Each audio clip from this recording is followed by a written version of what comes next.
Türkmen futbolçylarynyň Demirgazy Koreýanyň topar bilen geçiren duşşugy ören gyzykly boldy.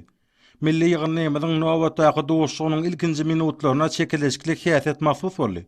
Jan köýürler gyzykly pursatlaryň şaýady boldylar.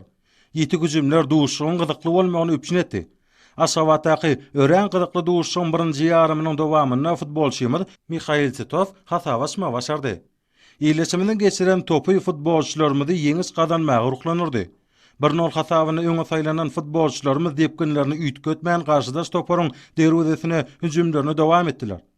Duşuň ikinji ýarymyna ýyleşlerimiz ýeti pursatlaryň bir näçesini döretdiler. Garşylykly hüjümler taraplaryň mümkinçiligini äşkär etdi. Gyzykly bolan oýunyň ikinji ýarymyna ýyleşimiz Arslan Amanow hasaby artdyrdy. İki topun garşydaşyň derwezesine ezberlik bilen geçirilmegi oýunyň depkinini düýüp götürýetdi.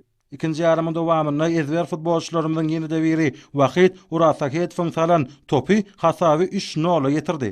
Garşydaş toparyň futbolçylary bir top bilen tapawlandylar. Gyzykly bolan oýun 3-1 hasabyna ýyleşlerimiň ýeňişi bilen tamamlandy. Oýun futbolçylarymyň ähletine tejribe toplamagy mümkinçilik berdi.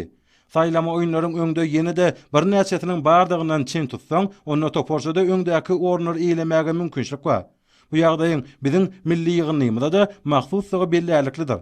Häzirki toplanan tejribe futbolçylarymyza inniki oýunlary netijeli geçirmäge mümkinçilik berýär. Ölboşly sport bayramçylygyna öwrülen halkara duşşuk Türkmenistanyň sport ýurdu kökmünde